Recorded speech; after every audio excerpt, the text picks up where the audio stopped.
tanpa alamat. Irak pun menempuh jalan yang sama. Delegitimasi dilakukan bertahun-tahun.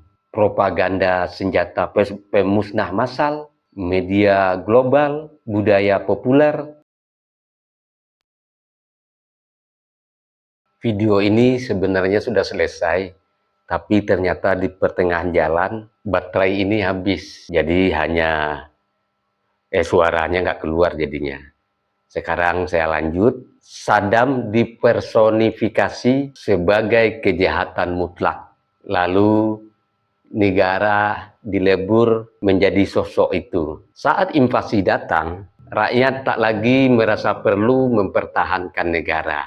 Aparat dibubarkan, identitas nasional runtuh, demokrasi dijanjikan, yang datang justru konflik permanen. Venezuela menunjukkan versi mutakhir dari pola yang sama tanpa invasi terbuka.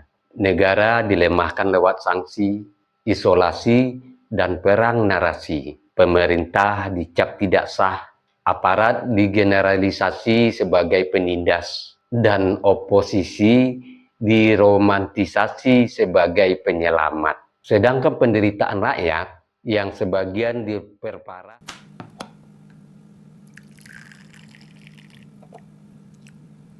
Sahabat, ngopi dulu.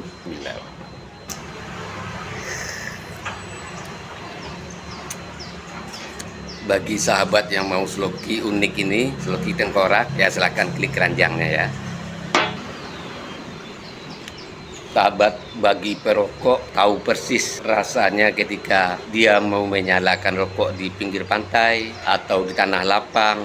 Itu pasti banyak angin, dan untuk merokok menyalakan koreknya pasti kesulitan, pasti padam oleh tiupan angin. Tapi semuanya tidak akan terjadi lagi jika korek kita ini kapasitas gasnya besar dan apinya kuat, tidak akan padam ditiup angin. Jadi jika sahabat ingin korek seperti ini, cek di keranjang produk.